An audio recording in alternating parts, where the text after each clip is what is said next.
So today we will start with the new topic, that is communication for business managers.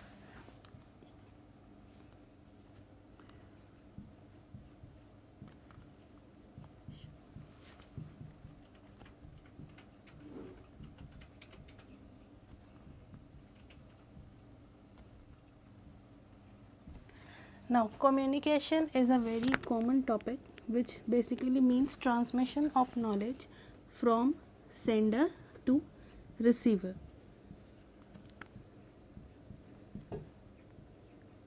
The basic essence of communication is that the information that is being transmitted from sender to the receiver, its essence should remain same while it is finally understood by the receiver. So what they are transmitting is actually the message, and this entire process becomes communication only when the receiver gives certain feedback.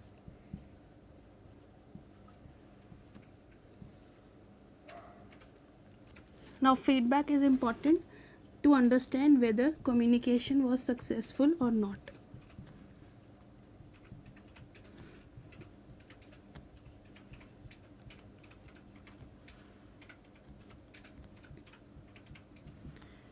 The subject is communication for business managers. Like communication, so we all need for understanding in our daily life, but for business managers basically it is important because there is certain objective for which a manager is working, and to achieve that objective effectively he needs communication.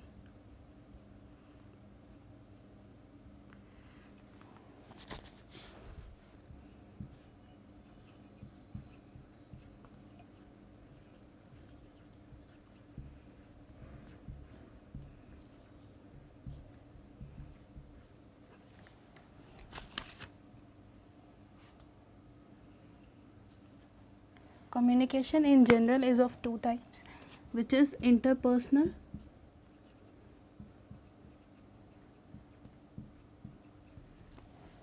and organizational.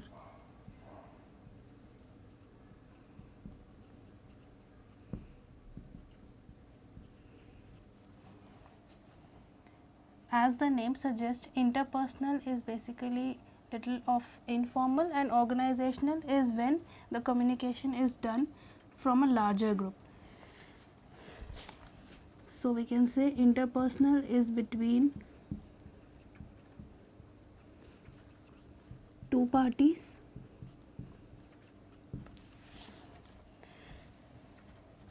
and organizational takes place at all levels.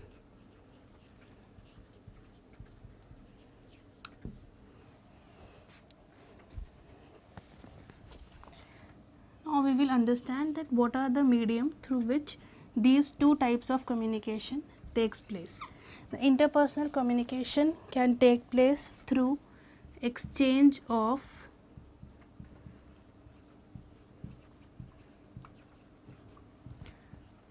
first thoughts,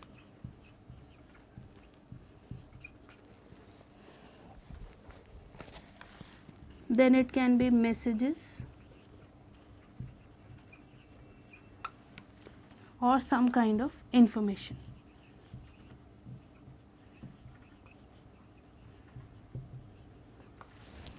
Coming to organizational communication, it can be by speech, through visuals,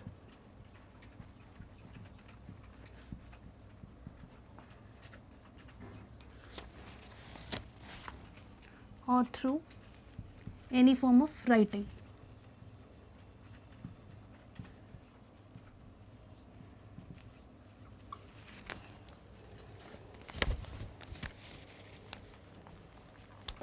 After understanding the types of communication, we will continue with the role of managers in communication.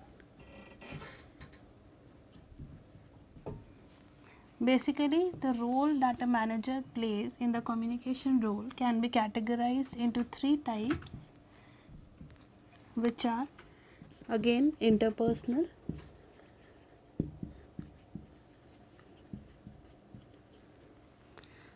informal,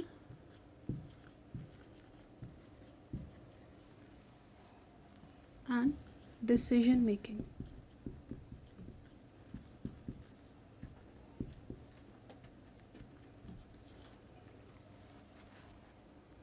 Interpersonal role is again where the manager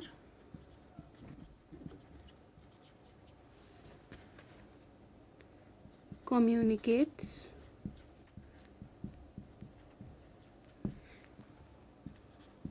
with employees at personal level regarding any aspect of employment. Then informal is more at a personal level. This may include grievance handling,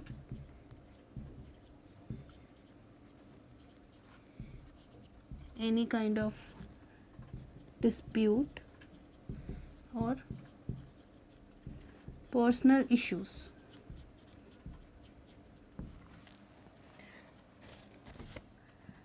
Decision making basically includes two things. First is entrepreneurship,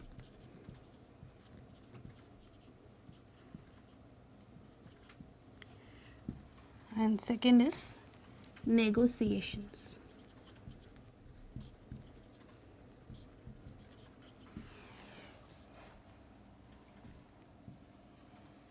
The terms very well explain the three different roles a manager has to play. In interpersonal, he is communicating at personal level regarding any aspect of employment. Means this is less informal.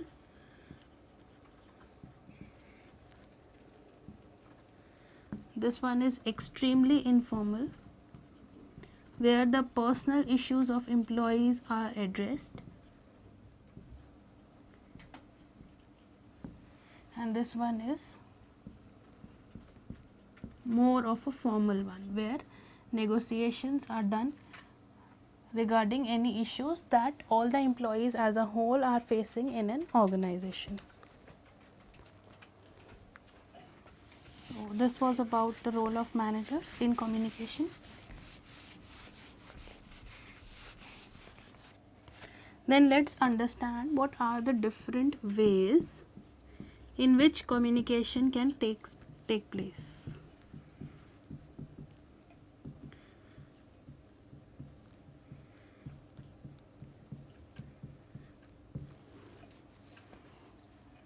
Majorly there are 4 ways of communication.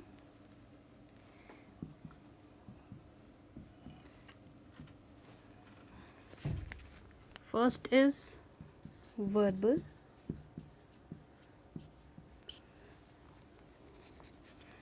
then comes organizational,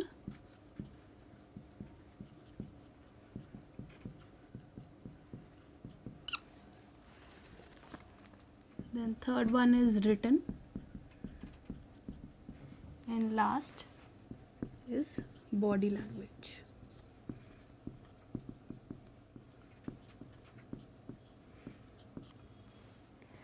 These 4 terms are very generic. We use them in our daily life, but hardly lay emphasis on the fact that these are actually ways of communication and an essence of anything, be it on an informal level or a formal organizational level.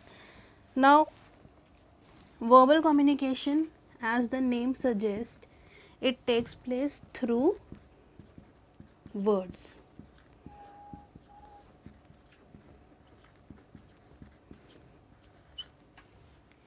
Organizational communication can again be done at 2 levels, which are formal and informal.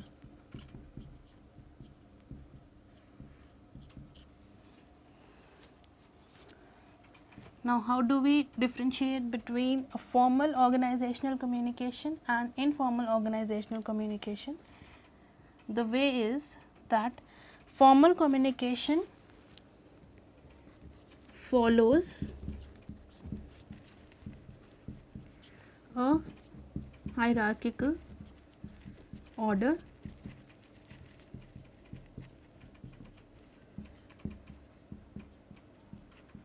whereas an informal organizational communication has nothing to do with the designation.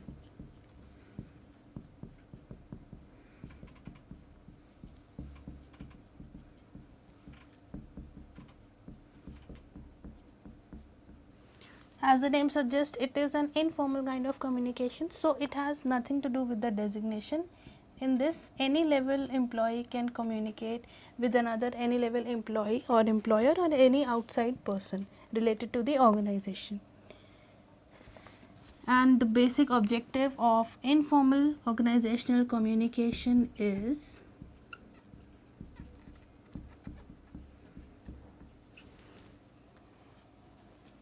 just to know what's going on.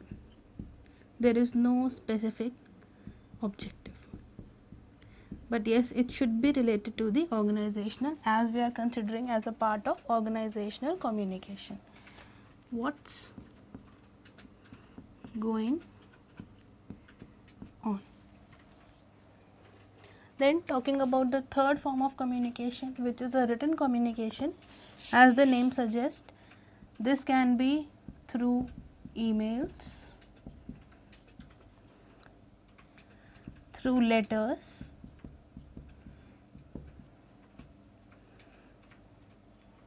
manuscripts,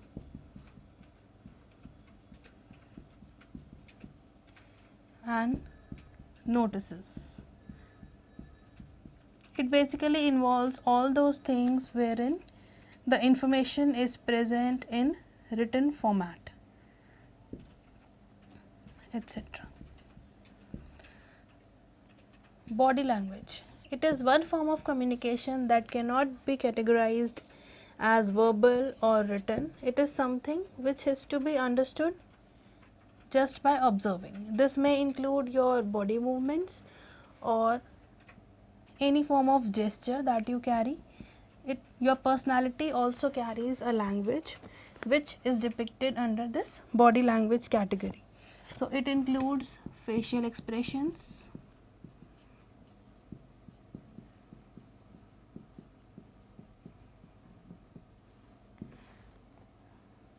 then gestures, your body posture,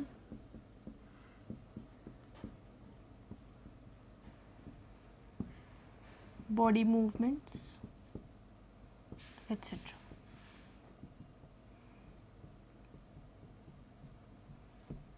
So, these are basically the 4 ways in which communication can take place. Now, let us understand the directions in which communication can take place. So, we call it directions of communication.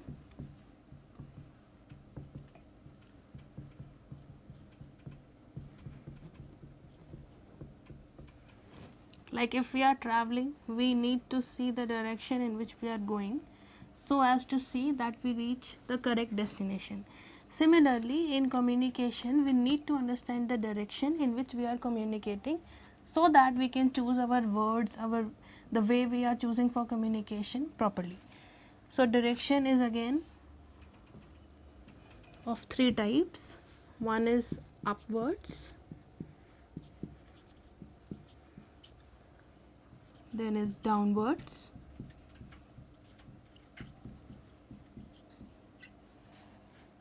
and crosswise.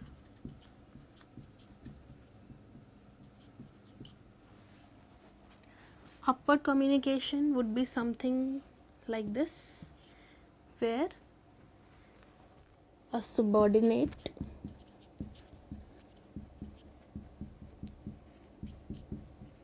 is communicating with a superior. The reason for this to be called a form of upward communication is that a person belonging to a lower designation is communicating or approaching someone at a higher designation. Then exactly the reverse happens in case of a downward communication. So this direction is somewhat like this, where a superior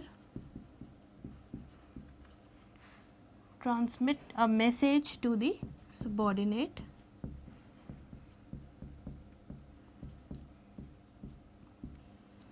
So, as here the information is getting transmitted from someone at a higher designation in an organization to someone who is at a lower designation. Then comes crosswise. This kind of communication can take place between any two parties in an organization. It can be superior to superior or subordinate to subordinate.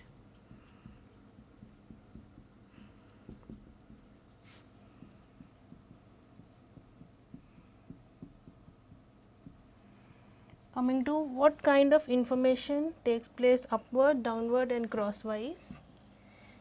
Upward communication can be anything that a subordinate needs to communicate to his supervisor. It may be any complaint regarding an organization or any colleague. It can be a feedback.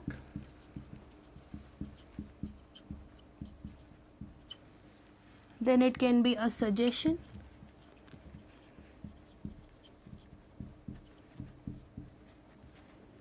An appeal.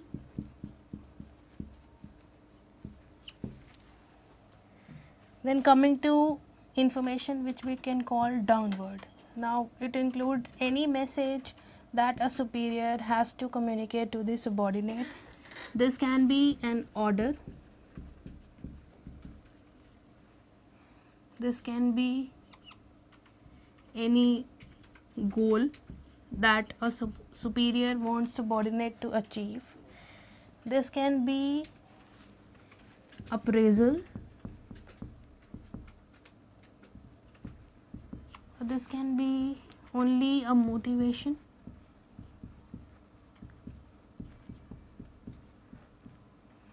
Coming to crosswise communication. This can be simple exchange of happenings, what all is happening in an organization, or you can call it exchange of events or happenings.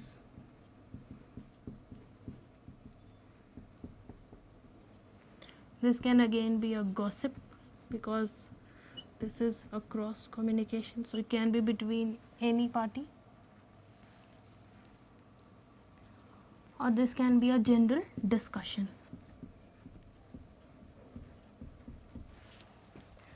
So these are three main ways in which the communication takes place. Now we will proceed with the communication process.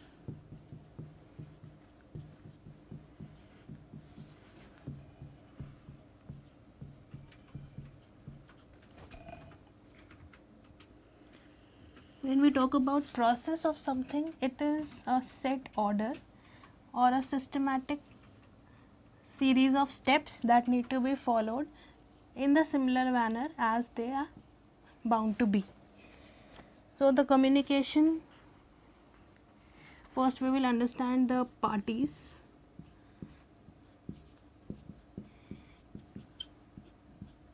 In the communication process, there are two parties, as we just did, which is sender,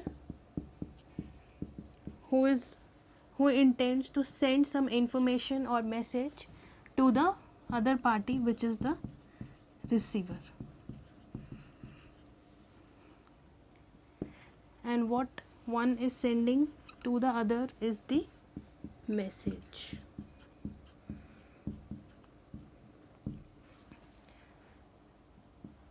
Now, one issue with the success of communication is that many a times there are some disturbances from outside. This may be any external voice or maybe environmental issues or anything. So, anything that causes disturbance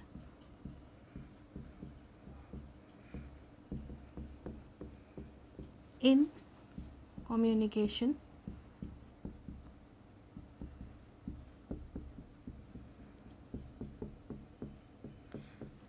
we call it noise.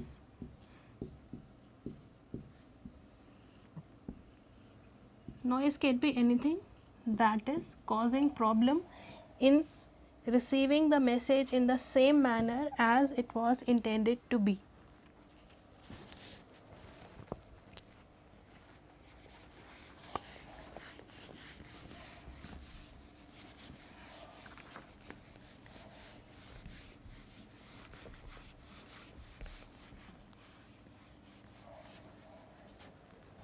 Once we are clear with the parties associated with communication, we will come to the steps.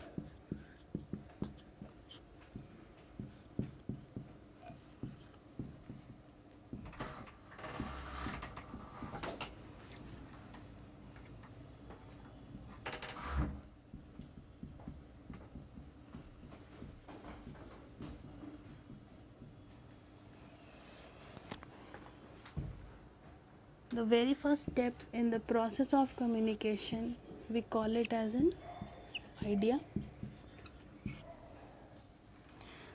Second step is coding.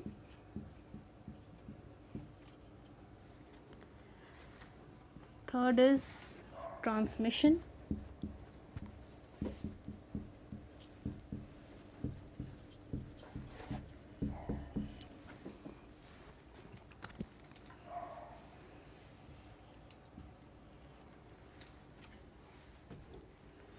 Fourth is reception.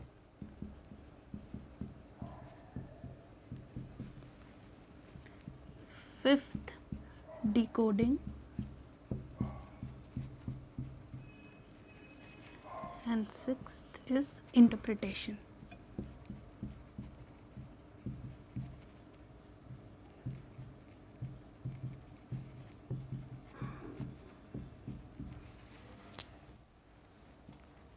The basic funda is that these steps are to be followed in a sequential order. You cannot conduct one step without the happening of initial step. The idea that generates in the mind of the sender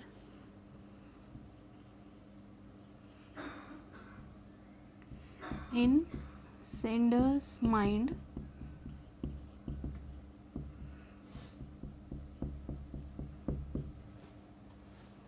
then coding the way this message is being transmitted through the sender, and this is the interpretation of the sender.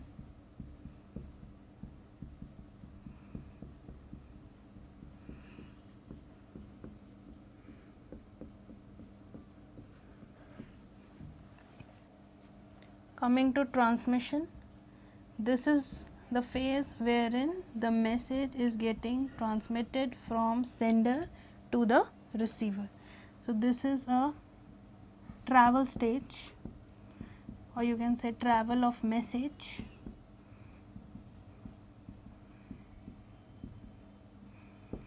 Until this step, only sender is in active role. So, we can write it as sender's role. After it is transmitted, then comes the reception part where the receiver's role comes into place.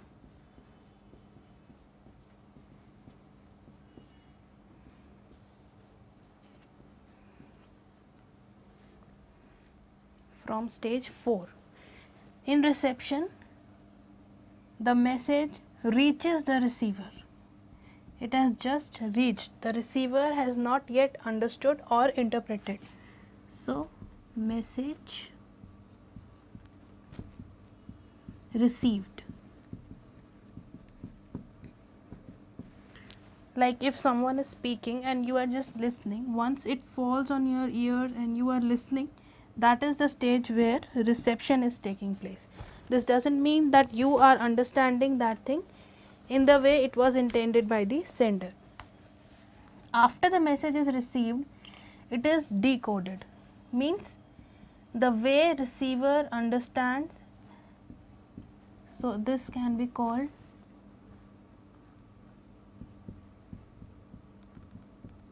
receiver's understanding.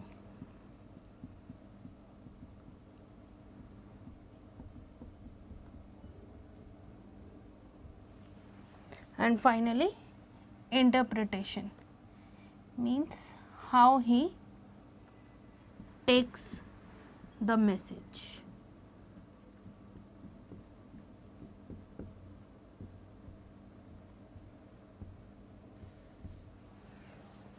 For any communication process to be successful, it is very important that the interpretation at this stage matches with the idea that was initially in the mind of the sender.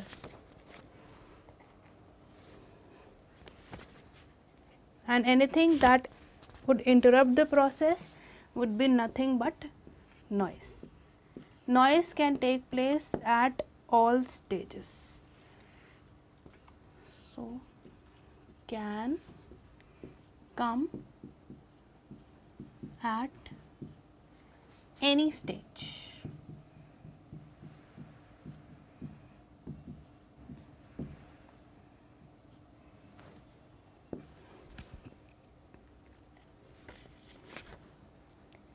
And last but definitely not the least is the 7th step, you can call it as a feedback, which moves from here to here. You call it feedback.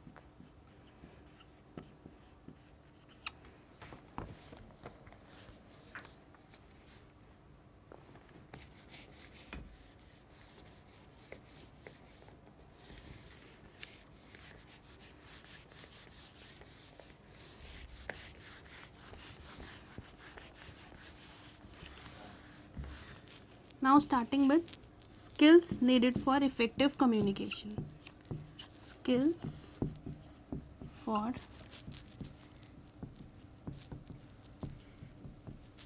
communication.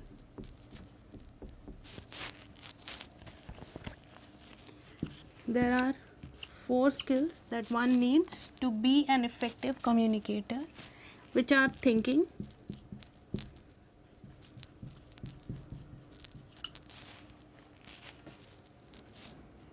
non-verbal skills, which mean your gesture, your body language, your posture, all this comes in non-verbal. Then is speaking skills, and last is listening.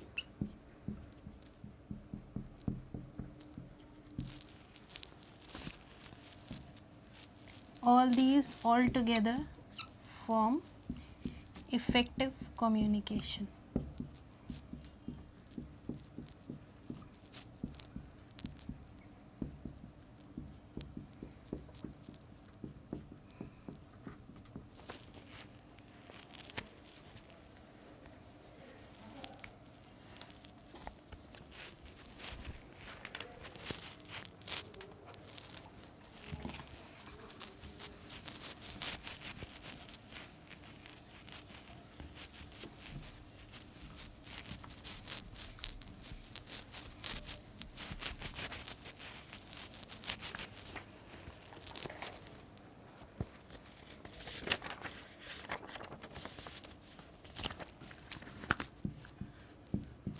Now let's see the types of communication in little detail.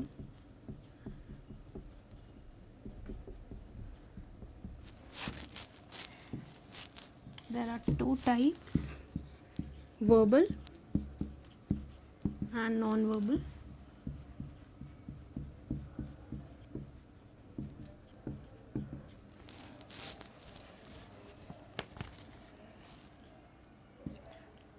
Verbal through word of mouth,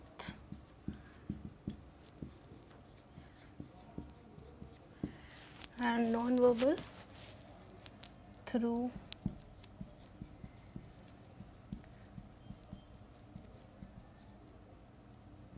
body language, some signs, some postures.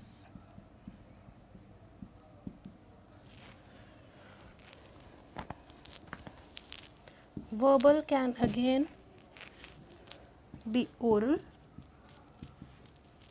and written. Oral takes place through spoken words,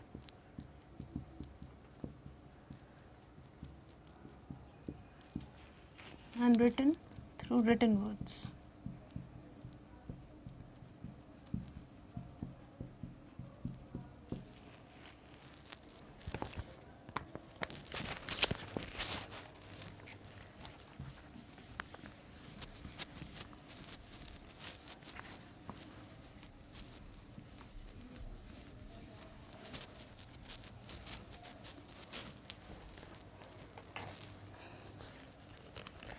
Now there are certain guidelines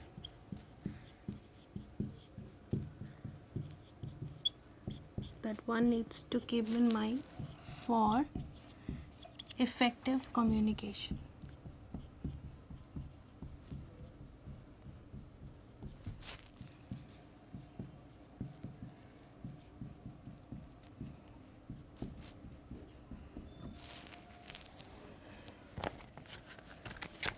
The very first guideline is that one should have clarity of purpose. Means you should know the reason or the purpose for which communication is being taking place.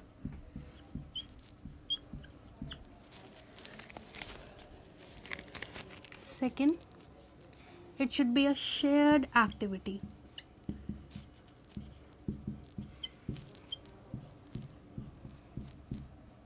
Because if it would interest only one party, that is the sender or the receiver, then it would lose its essence.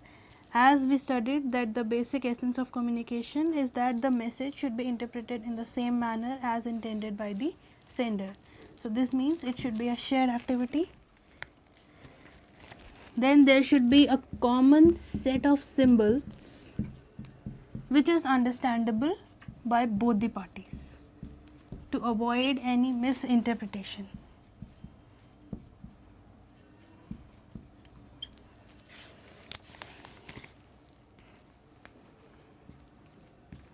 Another very important guideline is that there should be active listening.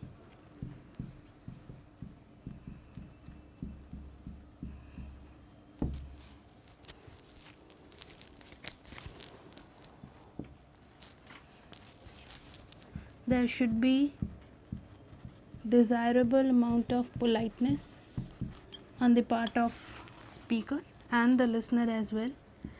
And last, there should be completeness. Because if things won't be completed by the sender, then it will again hamper the basic objective of communication.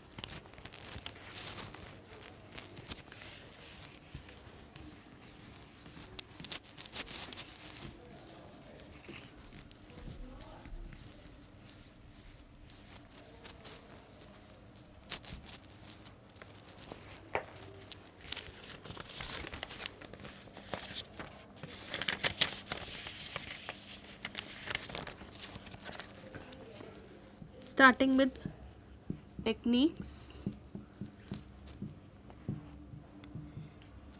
for communication.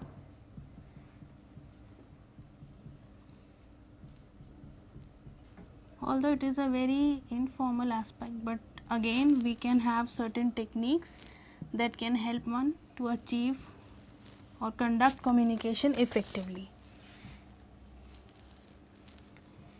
We can divide this into 4.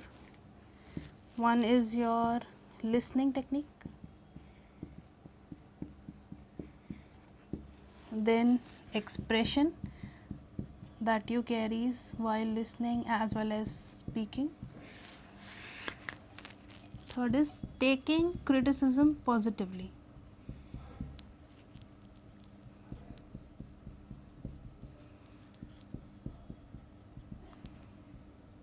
Because if someone is suggesting something important for you and you are taking it in a negative sense, then again it will hamper the effectiveness.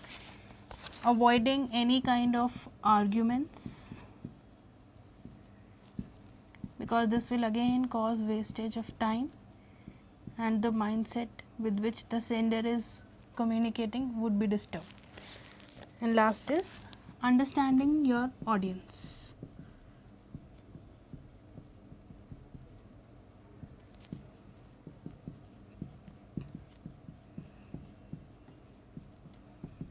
All these are your golden rules for effective communication.